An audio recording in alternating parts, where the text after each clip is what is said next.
Bass lines need to be low, because that's the whole point of them, but this restriction can very easily result in boring bass lines. So how can you break out of that limiting range while still keeping your bass low? The answer coming up, but first, T!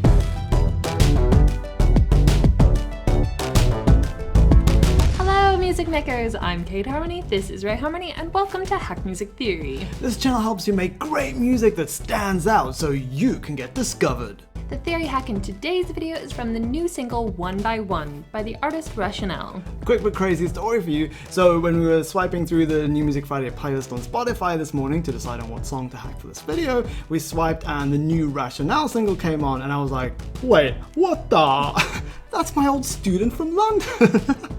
So I'm totally buzzing right now. Hashtag proud teacher. And you won't believe it, but the exact same thing happened last week with another one of Ray's former students. It's true, they all seem to keep turning up on the New Music Friday playlist. How amazing is that? Anyway, it's time to open your door to Hack Music Theory. The theory. A bass line is the foundation upon which all other melodies and chords are built. Therefore, a bass line has the dual purpose of functioning as your song's musical ground, as well as its lowest melody. However, so many bass lines these days only fulfill the former purpose, resulting in a solid foundation, but with no melodic interest. To achieve both of these roles simultaneously, use the theory hack from One by One, where Rationale grounds his bass line into the root note of each chord before launching it into the melodic air for a few high notes.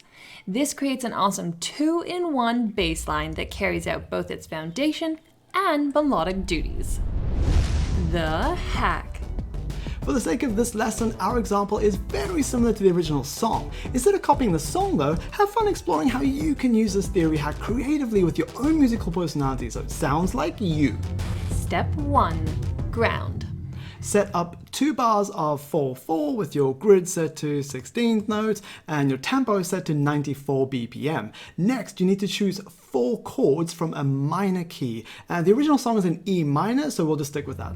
The chords we chose are E minor, G major, D major, and A minor. And by the way, if you need help with scales and chords, download our free book from hackmusictheory.com. Now, each chord is played over 2 quarter note beats. Exactly, and the first beat will be used to ground into the root note, and the second beat will be used to fly away, but more on that in step 2. Next, delete the second quarter note beat of each chord. Like that.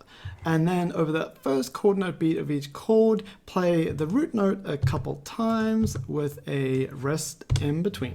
And this is what you'll end up with.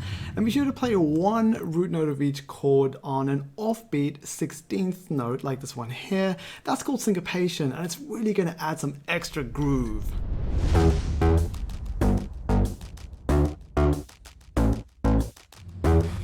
Step 2. Air. Right, now that you've grounded your bass line, it's time to launch it into the melodic air. So, over the second chord note beat of each chord, you can allow your bass line to break free of its low notes only restriction and elevate its range and melodic interest with some high notes. So, choose 3 ascending or descending notes from your scale and play them in a higher octave over your first chord. Like this, and then do something similar over your third chord, like this. And all of these are 16th notes, and also be sure to start on the offbeat 16th note for even more syncopation. Then over your second chord, you're actually not going to go higher because that'll be too much of a good thing. Exactly. So just add in a couple of low notes there, like this. And then finally, over your last chord, you're actually going to use the same 3 notes that you used over your third chord, but reverse their order, like this. Magic. And now it's time to have a listen to what we've made. And if you want to keep learning how to make great music so you can get discovered, then we've got a video lined up on how to write better rhythms. So click that when it pops up in a few seconds, and we'll meet you there.